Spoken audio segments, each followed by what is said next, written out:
नाम तुझे घेता देवा होई समाधान। नाम तुझे घेता देवा होई समाधान। मिळे जाने मुक्ती ऐसे द्यावे मज ज्ञान। मिळे जाने मुक्ती ऐसे द्यावे मज ज्ञान। नाम तुझे घेता देवा होई समाधान। नाम तुझे घेता देवा होई समाधान। सर्वज्ञ श्री चक्रधर स्वामी की जय। उपस्थित सज्जनो, नामाचे 10 ठाई या प्रकरणामध्ये नामे वेद या वचनापासून 8व्या वचनापर्यंत आपण पोहोचलो होतो। 2 वचनं शिल्लक राहिलीत। नवमीच्या दिवशी याचा शेवट व्हावा या हिशोबाने आजही 2 वचनं, नाम साह्याते करे आणि नाम प्राप्ती ते करे। नामाने इथून मागं आपला प्रताप दाखवला। नाम काय काय करू शकतं हे आपण ऐकलेलंच आहे। नामाचा महिमा, नामाचा प्रताप, नामाचे महात्म्य आपण शुद्ध अंतकरणाने जर ऐकलं असेल तर नक्कीच तो नामी असा परमात्मा, नामाभिमान घेणारा ईश्वर, दयामया करुणा कृपा घन आलय, सर्व सुखाचा सागर असा प्रभू नक्कीच तुमच्यावरती प्रसन्न होऊन दया करेल। नाम साह्याते करी या सत्रामध्ये नाम कशा पद्धतीनं आपल्याला साह्यभूत होतं, नाम कशा पद्धतीनं साह्य करत असतं हे आपण बघणारच आहोत। श्री गीता परिवार या यूट्यूब चॅनलच्या तर्फे आपण हे व्हिडिओ ऑडिओ ऐकत आहात। आपण नक्कीच आपलं स्मरण केलेलं असेलच, नक्कीच आपण देव प्रसन्न केलेला असेल अशी अपेक्षा व्यक्त करतो। नाम साह्याते करी या पदामध्ये साधा नावाची सर्वज्ञ श्री चक्रधर प्रभूंची भक्त आहे आणि ही साधा एक वेळेस गंगेमध्ये बुडता बुडता वाच आणि त्या गंगेमध्ये पुराचं पाणी आहे, तिच्या नाकातोंडामध्ये पाणी आलं आणि अशा पद्धतीने ती बुडणार, गंगेमध्ये पाण्यात बुडायला लागली। त्यावेळेस तिच्या अंतकरणामध्ये ते चितगण असलेल्या परमात्म्याचं नाव यायला लागलं। हे देवा दीनदयाळा, तू अनंत भक्तांना ह्या भवसागरातून तारत असतोस, त्याच पद्धतीनं मला या पुरामधून तार, या पाण्यामधून तार अशी हाक द्यायला लागली, परमात्म्याचं चिंतन करायला लागले। आता बघा, परमात्म्याला मोठमोठ्याने ओरडून, मोठमोठ्याने जोरात बोलून नाही ऐकायला येत, लक्षात घ्या। काही माणसं जोरात देवधर्म केल्याचं आव्हानात असतील, काही माणसं जोरात भक्ती, पाठ, पूजा, आरत्या, स्तोत्र, कवच म्हणण्याचं काही नाटक करत असतील। सार्वजनिक रूपामध्ये जरूर म्हणावं, तिथं म्हणण्याची गरज आहे, पण लोकांना दाखवण्यासाठी जर म्हणत असतील तर त्या मोठ्या आवाजाने परमात्मा प्रसन्न होणार नाही। तुमच्या अंतरातली, काळजातली हाक त्याला ऐकायला गेली पाहिजे। आणि साधेनं असंच गंगेमध्ये बुडता बुडता स्वामींना आवाज दिला, हे जगन्नाथा, जगन्नियता, आनंद सागर, या भवसागरातून जसा लोकांना पार करतोस तसा तुम्हाला तार। आणि मग ही येल्लो तुझी दासी आहे, ही मृत्यूशी झुंज देत आहे, तू तारणहार असशील तर मला वाचव, अशी म्हणून त्या नामाचा ती टाहो करायला लागली। आणि त्याच वेळेस तो चितघन असलेला परमात्मा दयानिदान साह्यकरी झाला आणि अलगदपणे, देवाने अलगदपणे तिला बाहेर काढलं। अलगदपणे, जसं एखादं फूल बाहेर यावं, तुला सारखी ती किनाऱ्यावरती येऊन पोचली, हे नामाचं साह्य आहे। ज्याच्यामध्ये गुणवत्ता असेल त्याचीच साह्यता होत असते। भक्त असणं गरजेचं आहे। साधा तिचं खऱ्या अर्थानं नाव एल्लाहीच आहे, पण देवाने तिचा साधेपणा, भोळेपणा, तिचा साधा भाव बघून तिला साधाईचं नाव दिलेलं आहे। आणि अशी ही साधाईसा ज्या पद्धतीने गंगेमधून बुडता बुडता तरली, गंगे बुडता साधा तारिले, जसमाईसाचे काहूर दौडिले, एका भजनाचं पद आहे की त्या भजनामध्ये स्वामींनी अनेक भक्तांची कशी संकट दूर केली याचं उदाहरण दिलेलं आहे। अंतरीचा तळामधून आलेला आवाज आणि नामध्वनीचा उच्चार अर्थभावनेमध्ये जर भिजलेला असेल तर तो शब्दनाद त्या नादब्रह्मापर्यंत, परमात्म्यापर्यंत पोचतो आणि तो नामाभिमान असलेला प्रभू तुम्हाला मदत करत असतो। काहींच्या मुखामध्ये नुसती कोरडी अक्षरं निघतात, नामाचे शब्द बरेचसे बोलतात, यंत्रवत लोक बोलत असतात, ती निरर्थक कृती आहे, निरर्थक कृती आहे, भावशून्यता त्याला म्हटलं जाईल। ज्या पद्धतीने डाळिंबाचे दाणे रसाळे, प्रत्येक दाण्यामध्ये रस खचून भरलेला आहे, पण ते डाळिंबाचे दाणे त्याच्या साल्टाला एकही थेंब लागू देत नाही। ते दाणे त्या अलगद पापुत्र्यामधून ज्यावेळेस आपण हातामध्ये घेतो, फोडतो, तर ते दाणे रसाने भरलेले आपल्याला दिसतात. त्याचं माधुर्य, त्याचा गोडवा आपल्याला चाखता येत असतो. तशाच पद्धतीनं भिजल्या भावानं, परिपूर्ण भावानं आपण देवाचं नाव घेतलं पाहिजे. तसं नाव घेतलं पाहिजे. आता पाठीमागं तुम्ही ऐकलं असेल की पूर्वकर्माच्या काही अडचणी उभ्या राहतात.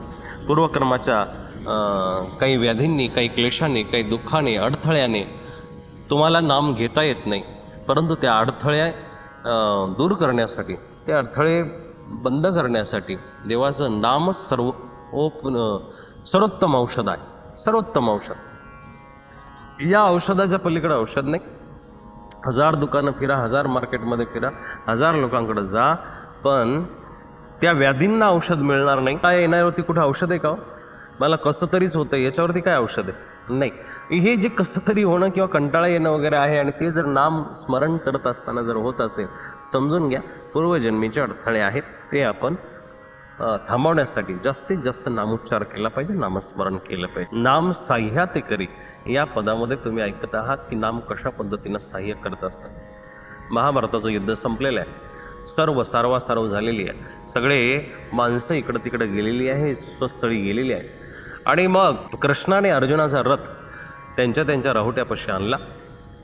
आणि राहुट्याजवळ आणल्यानंतर कृष्ण अर्जुनाला म्हटले की बाबा, आज तू सर्वात पहिला खाली उतर.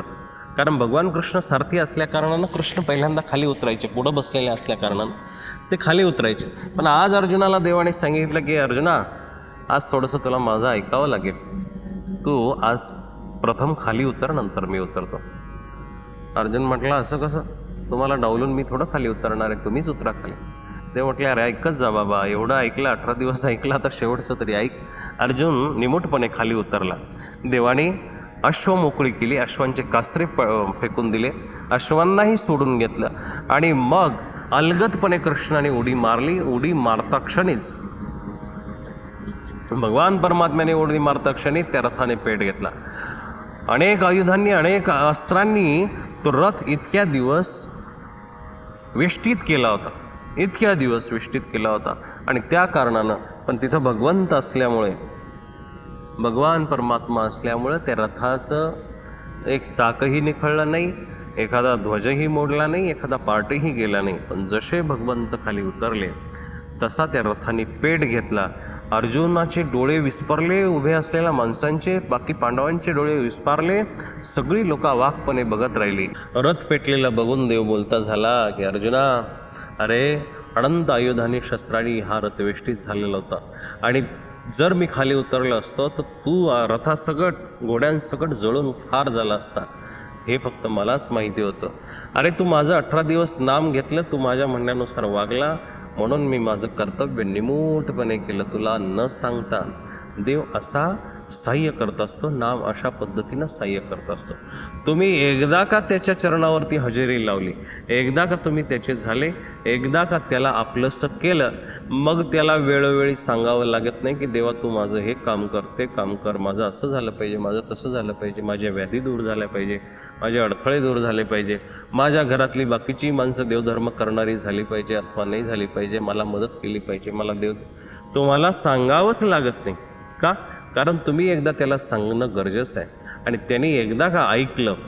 आता तुम्ही म्हणाल की वारंवार आम्ही सांगत असतो बाबा, खूप दिवसापासून आम्ही देवाला प्रार्थना करतोय की आमच्या बाकीच्याही परिवाराला सद्बुद्धी येऊ द्या, बाकीच्याही लोकांना माझ्यासोबत देवधर्म घडू द्या, बाकीचीही नास्तिक असलेली मंडळी आस्तिक होऊ द्या. आयांनो, नीट लक्षात घ्या की तुम्ही सांगत आहात, फक्त लक्षात आलं, तुम्ही फक्त सांगत आहात, त्यांनी आणखी ऐकलेलं नाही. तुमचा आवाज त्याच्यापर्यंत गेलेला नाही आहे, तुमचा आवाज त्याच्यापर्यंत पोचलेला नाही आहे. म्हणून आर्त करुणेच्या भावामध्ये त्याला सांगून बघा. कारण जसं मागणीशिवाय आई बाळाला दूध पाजते की नाही, काहीच मागायची गरज नाही, तरी त्या लेकराला बोलता येत नाही, तरी त्याला भूक काय लागते, आंघोळ काय घालते, त्याला भूक लागल्यास दूध पाजते, त्याला झोपी लावते. बरीचशी जी काही त्याची गरज आहे, ती गरज ती माता फक्त त्याच्या चेहऱ्यावरून ओळखत असते, त्याच्या भावावरून ओळखत असते. तहान जाणते, भूक जाणते, सगळं काही जाणते की नाही ती माता. त्याच पद्धतीनं परमेश्वराची ममता, आईची ममता ही परमेश्वरामध्ये आहे. त्याच पद्धतीनं बस आईला एक वेळेस बघा आणि असा परमेश्वर 1000 पटीनं गुणवान, ममतावान, ममतामयी, दयाळू आहे अशी कल्पना करा. बस आईला बघायचं. आता एखाद्याची आई जर थोडीशी जरा कडक स्वभावाची असेल, एखाद्याची आई जरा शिस्तप्रिय असेल किंवा वेगळ्या भाषेमध्ये काही तिचे दुर्गुण असतील, परंतु तसं परमेश्वराला बघू नका. आई वाईट नसतेच, कुणाचीही असो. वाघाची आईसुद्धा तिच्या लेकराप्रती ममताळूच असते, ती ममतामयीच असते. डुकराची आईसुद्धा सुंदर असते, गाढवाची आई सुंदर असते. त्यांच्या लेकरासाठी ती आईच आहे.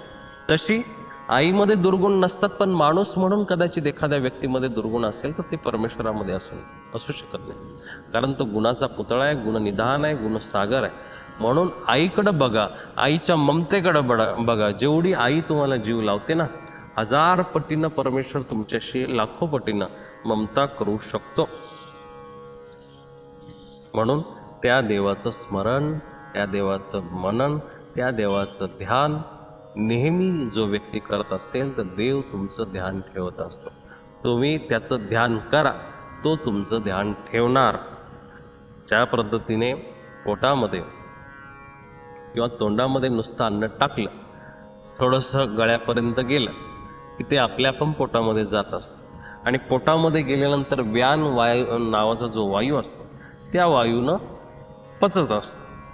खाणाऱ्याने पचवण्याची गरज नाही, त्याने फक्त पोटामध्ये ढकलून द्यावं, असा स्वामींनी आयाच ग्रासियाचा दृष्टांत सांगितलेला आहे. त्याच पद्धतीनं आपण अल्पसा प्रयत्न करून, थोडासाच प्रयत्न करा की मुखामध्ये नाम घ्या. आपल्या आपण ते नाम सहाय्य करणारे, आपल्या आपण ते नाम उगवणारे, आपल्या आपण ते नाम कार्य करणारे. अल्पसा प्रयत्न करून नामाचा आपण महालाभ घेतला पाहिजे आणि खऱ्या अर्थानं मोक्षाचा आनंद लुटला पाहिजे. ही नामाची सहाय्यता आहे.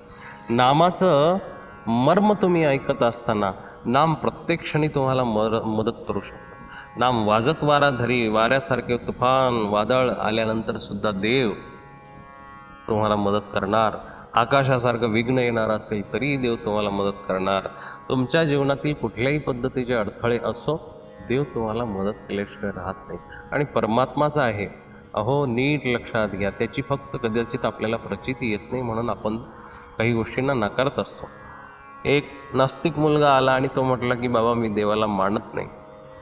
त्याचं ऐकून घेतल्यानंतर मी त्याला म्हटलं की तू मानत नाही, इथूनच आस्तिकतेची खऱ्या अर्थानं सुरुवात आहे.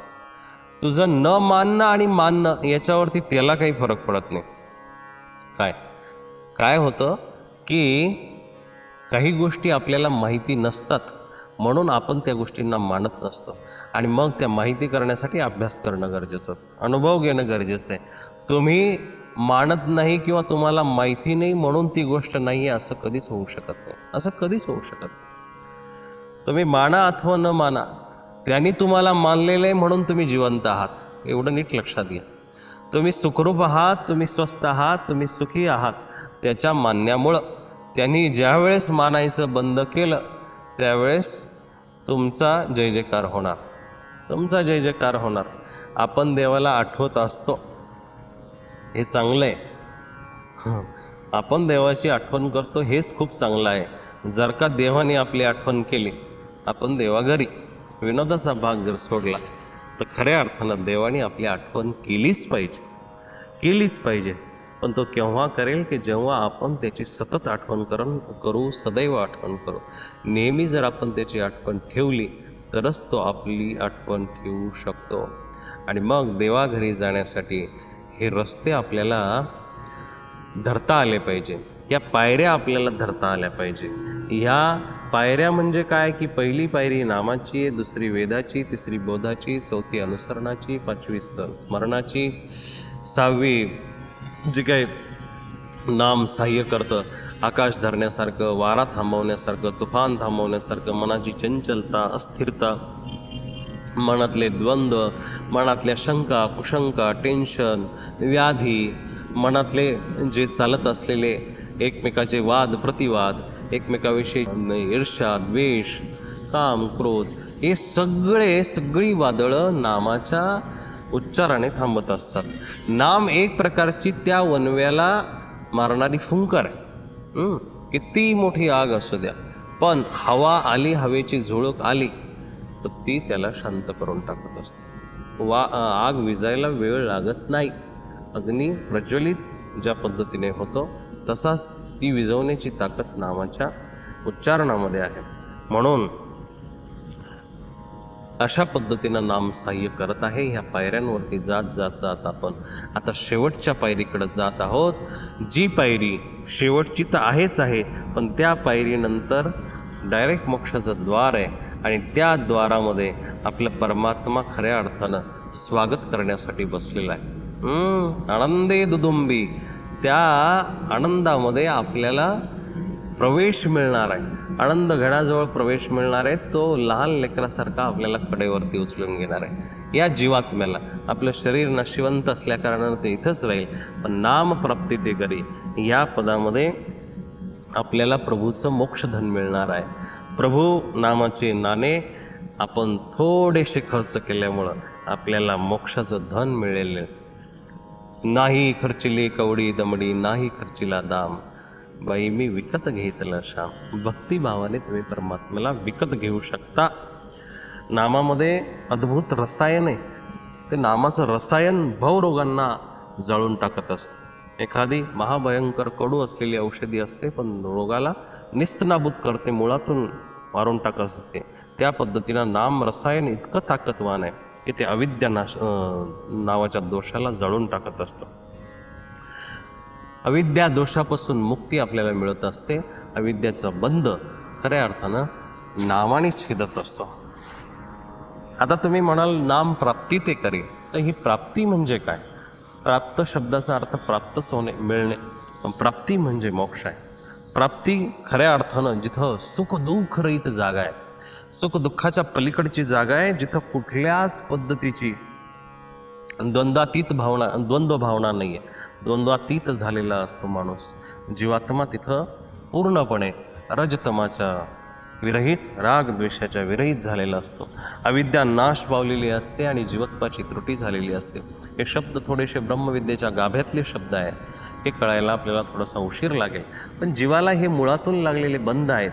आणि मग हा जीव इथं प्रपंचामध्ये जोपर्यंत राहतो तोपर्यंत तो बांधलेला असतो. जसं गायी जंगलामध्ये चालत असतील, राहत असतील, किंवा जंगलामध्ये चरायला सोडल्यानंतर त्या मोकळ्या आहे, पण संध्याकाळी परत गोठ्याजवळ आल्या मालकाने त्यांना त्यांच्या गळ्यामध्ये दावं लावून दिलं. ते सगळे बंध नामाच्या उच्चाराने आपल्या भक्तीच्या जोरावरती तोडून टाकले आणि मग आता तो प्राप्तीच्या घराकडं निघाला, मोक्षाच्या घराकडं, द्वाराकडं निघाला. मोक्षद्वाराची जी 10वी पायरी आहे नाम प्राप्ती ते करी, त्या पायरीवरती तो जात असतो या नामाच्या बळावरती. तिथं गेल्यानंतर बघा त्या आनंदघन परमात्म्याचं घर कसं आहे. 15व्या अध्यायामध्ये भगवद्गीतेने खूप सुंदर सांगितलेले श्रीकृष्ण भगवंताने की यद्गत्वान निवर्तन्ते तद्धाम परम मम. ज्या ठिकाणी गेल्यानंतर तुम्हाला पुनर्गमन होऊ शकत नाही, पुन्हा पुन्हा येणे नाही, एरझारा मारायची गरज नाही, असं ते घर आहे. भगवंताचं जे घर आहे न तद्भास येते सूर्य, त्याला चंद्र सूर्यसुद्धा प्रकाशित करू शकत नाही, असं त्याचं घर आहे. इतकं सुंदर त्याचं घर आहे की ज्या घरामध्ये गेल्यानंतर, म्हणून भगवंत वारंवार सांगतात की मामोपेत्य तू कोणते पुनर्जन्म न विद्यते, माझी भक्ती करा, तुम्हाला पुन्हा पुन्हा जन्माला यावं लागणार नाही. अहो खूप यातना आहे ना. तुम्ही जरा थोडासा झोपायला गेल्यानंतर उशीवरती डोकं ठेवा आणि उशीवरती डोकं ठेवून दिवसभराची चर्चा आठवा. दिवसभराचं सगळं तुमचं रुटीन आठवा. अहो सकाळी यंत्रवत तुम्ही उठले, कामाला लागले, न म्हणता सगळी कामं करावं लागते. स्त्री असतील तर घरातले कामं आहे, पुरुष असतील तर बाहेरची कामं आहे. म्हातारा जरी माणूस झालेला असेल तरीही त्याला इकडचा वस्तू तिकडं तरी ठेवावीच लागते. रिकामं कोणी बसू देत नाही ह्या प्रपंचामध्ये. आणि दिवसभर जर तुम्ही विचार केला की त्यातून भेटतं काय? 2-3 टायमाचं जेवण, लईत लई झोप सकाळ संध्याकाळची, आणि लईत लई एखाद्या दुःखाचा सुखाचा आधार. याच्या पलीकडं आपल्याला काय भेटतं? माणूस याच्या पलीकडं तर काहीच घेतच नाही ना, काहीच खाऊ शकत नाही. आज बघा खऱ्या अर्थानं एका व्यक्तीचा उल्लेख इथं करावा असं वाटतं. 3800 कोटीचं साम्राज्य सोडून रतनजी टाटा आपल्यातून निघून गेले. परदेशी असलेला हा माणूस पारस देशामधून येऊन यांच्या पूर्वजांनी या देशामध्ये ह्या देशाची सेवा केली आणि ह्याही व्यक्तीनं, या हिऱ्यासारख्या व्यक्तीनं ह्या देशाची अशा पद्धतीनं सेवा केली की इथलं धन, इथलं वैभव इथंच सोडून दिलं. कोणीही वारस नाही, स्वतःची लेकरं नाही, बाळं नाही. देशाची संपत्ती आहे, मला इथल्या लोकांनी दिली, ते मी इथंच अर्पण करून निघून गेलं. खऱ्या अर्थानं ही माणसं कर्मयोगी आहे. ही माणसंसुद्धा मोक्षाला प्राप्त होत असतात, ह्या बंधनातून मुक्त होत असतात. ज्याला कुठलाही मोह नाही, आपल्या कमवलेल्या रुपया 10 रुपयाचा आपण ज्या पद्धतीनं मोह ठेवतो, पण अशीही काही जगामध्ये माणसं आहे की निर्मोही वृत्तीनं, आणि हे संतत्वाचं लक्षण आहे, साधूचं लक्षण आहे की काही कशातच मोह नाही, माया नाही, आणि फक्त कुठंतरी आपण ह्या जन्माचं उतराई होणं गरजेचं आहे. कुठंतरी आपण ह्या संसाराचं उतराई होणं, समाजाचं काहीतरी देणं लागतं. ह्या भागातून काही माणसं जगत असतात आणि जगून ती रिकाम्या हाताने मोक्षाचं गाठोडं घेऊन जात असतात. इथं मी तुम्हाला आवर्जून ती गोष्ट याच्याकरता सांगितली की आपण आपल्या प्रपंचाला किती चिटकलेलो आहोत, की आपल्याला जागा घ्यायची, घर घ्यायचं आहे, बंगला घ्यायचा आहे, गाडी घ्यायची, वस्तू घ्यायची आहे, सोनं घ्यायचं आहे, नाणं घ्यायचं आहे. मरेपर्यंत आपल्याला तो प्रपंच आवडत असतो, मरेपर्यंत आपण त्याचा व्यापार करत असतो. मला सांगा ना मग की कसा आपल्याला मोक्षनिधान असलेला परमात्मा भेटेल हो?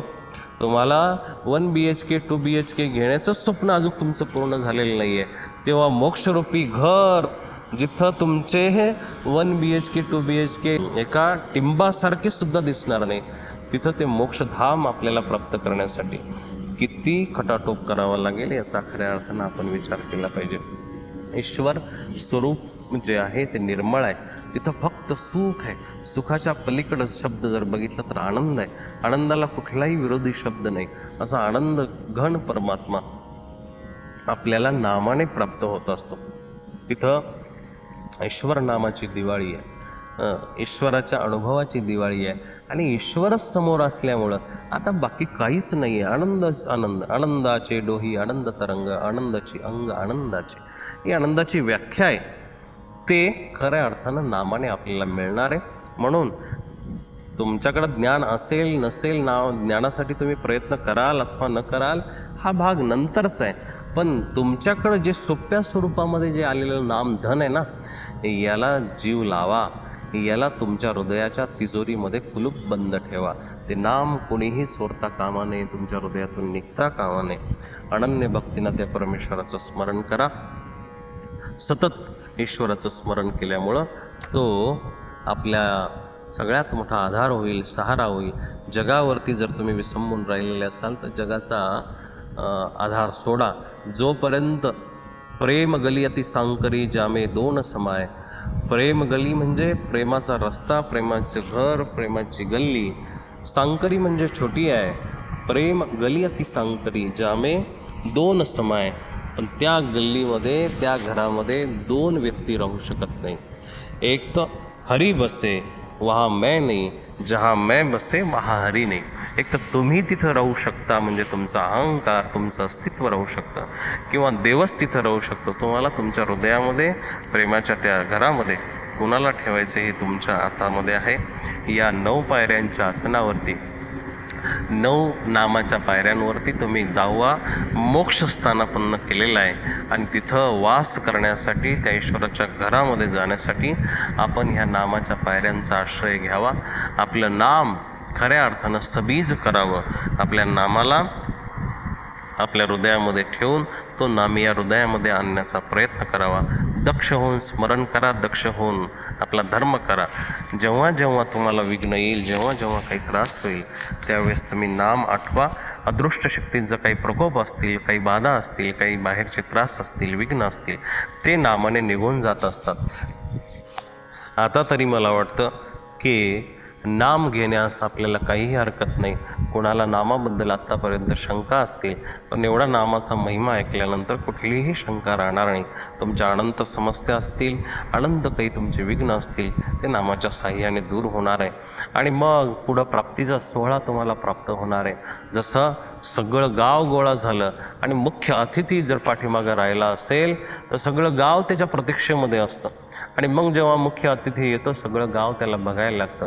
एखादा हिरो घ्या, ॲक्टर घ्या, कोणी सामाजिक राजकीय क्षेत्रातील माणूस घ्या, त्याला बघण्यासाठी जशी सगळ्या गावची, सगळ्या आजूबाजूची तिथली उपस्थित मंडळी उत्सुक असते, तशी नामधारणा करून, नामसाधना करून गेलेल्या व्यक्तींसाठी, आत्म्यांसाठी, जीवासाठी तो ईश्वर तिथं उत्सुक असतो. तो निढळावरती हात ठेवून तुमची आमची वाट बघत आहे. म्हणून आपण त्याच्या रस्त्यावरती कसं जाता येईल याचा विचार केला पाहिजे. जीवाला पुढं खूप काही गती आहेत. शास्त्रामध्ये जर तुम्ही आतमध्ये जर गेले तर खऱ्या अर्थानं आता तुम्ही नाम साधना केल्यानंतर तुमची नामाची परिपक्वता होईल, तुम्हाला ज्ञान होईल. आणि मग हे शब्दज्ञानचरित झाल्यानंतर पुढं अप्रोक्ष ज्ञान आहे, अप्रोक्ष ज्ञानानंतर सामान्य ज्ञान आहे, सामान्य ज्ञानानंतर विशेष ज्ञान आहे. त्या विशेष ज्ञानामध्ये तुमची अयोग्यता नासत असते. त्या विशेष ज्ञानामध्ये सगळ्या शक्ती तुमच्या अधीन होत असतात. हा थोडासा ब्रह्मविद्येच्या गाभ्यातला भाग आहे. पण आपले 10 दिवस जे प्रवचनं झाली ते एक सामान्य लोकांना समजावेत अशीच झालेली. मला अवघडात अवघडही सांगता आलं असतं किंवा परंपरेनं जे आलेले तेही सांगता आलेलं असतं. पण आपण जर खाली व्हिडिओच्या खाली कमेंट बघाल तर सामान्य लोक जे आहेत ना, सामान्य लोक घरातल्या ज्या गृहिणी आहेत, त्यांना बिचाऱ्यांना जास्त काही माहिती नसल्या कारणानं त्यांच्यासाठी हे नामधन शिदोरी म्हणून मी सोडलेलं आहे. शिदोरी त्यांच्यासाठी ही दिलेली आहे. अति अवघड धर्म करून कुणालाही सहजासहजी तो साध्य होत नाही. अति अवघड शास्त्र सांगून ते सहजासहजी कुणाच्या लक्षातही येत नाही. म्हणून हा एक अल्पसा प्रयत्न आहे. अल्पसा प्रयत्न असल्या कारणानं ते साधेपणानं आपण सगळ्यांनी ऐकलेलं आहे. या नरदेहाच्या भितरी ज्या पद्धतीने एक रसना म्हणजे जीव असते, ती जीव सगळ्या विषयांचा, सगळ्या गोष्टींचा स्वाद घेत असते. त्याच पद्धतीने प्राप्तीचा आनंदाचा जो सोहळा आहे ना, तो सोहळा जीव सगळा घेत असतो. जीव एक प्रकारे त्या जीवाला हजारो रसना फुटलेल्या असतात आणि तो आनंद हा जीवात्मा घेत असतो. विषयानंदापासून हा आनंद वेगळा आहे. मुक्तीचा जो आनंद आहे तो विषयानंदापासून वेगळा आहे. देवतानंदापासून तो वेगळा आहे. देवतांच्या आनंदाच्याही पलीकडं तो मोक्षाचा आनंद आहे. आणि इंद्रियांच्या सुखापेक्षाही तो आनंद सोहळा वेगळा आहे. म्हणून एकदा तरी त्या परमात्म्याच्या आनंदाला जाण्यासाठी, प्राप्तीला होण्यासाठी प्रयत्न करा. अनंत जन्म आपण अशीच वाया घातलेली आहे. संसारालाही जन्म दिला असेल, गाया बकरांना जन्म दिला असेल, नोकरीला जन्म दिला असेल, दास्यामध्ये, सेवेमध्ये, लेकरांमध्ये, सासू सासऱ्यांमध्ये, आईवडिलांमध्ये, सगळ्यांमध्ये आपण जन्म दिलेला आहे. पती पत्नी होऊनही जन्म झालेला आहे. हा जन्म आपला काही पहिल्यांदा झालेला जन्म नाही आहे. पण ज्ञान कदाचित ह्या जन्मामध्ये आपल्याला पहिल्यांदा झालेलं असेल. म्हणून ते ज्ञान झालं आहे तर त्या ज्ञानाची आपण खऱ्या अर्थाने किंमत करून त्या मोक्षप्राप्तीला जाण्यासाठी वाटचाल करावी. मोक्षाच्या रस्त्यावरती चालण्याचा प्रयत्न करावा. आपला खऱ्या अर्थानं धर्मसिद्धीच जावं यासाठी मी ईश्वराला प्रार्थना करत आहे. आपण जे काही ऐकणारे श्रोतेवर्ग आहात त्या सर्वांनी 10 दिवस आपण मला आभासी जगामध्ये म्हणजेच यूट्यूबच्या माध्यमातून व्हर्च्युअल पद्धतीनं ऐकलं त्याबद्दल आपले धन्यवाद. आपण आपला धर्म अशाच पद्धतीनं उत्तरोत्तर वाढत न्यावा अशी अपेक्षा व्यक्त करतो. आदरणीय पूजनीय गुरुवर्य परमपूज्य पट्टाधिष्ठित महंत श्री बाभुळगावकर शास्त्री बाबा चिंतनीजनक बाबांच्या लेखणीतून एक व्यक्त झालेला ग्रंथ नामाचे 10 ठाय. या नामाच्या 10 ठायावरती एक सामाजिक निरूपण करण्याचा मी अल्पसा प्रयत्न केलेला आहे. यामध्ये बऱ्याचशा माझ्याकडून त्रुटीही झाल्या असतील, पण अल्पस्वल्प सेवा ईश्वरार्पण करून देवाजवळ माफी मागतो. आपणा सर्व श्रोत्यांना धन्यवाद देतो. दंडवत प्रणाम.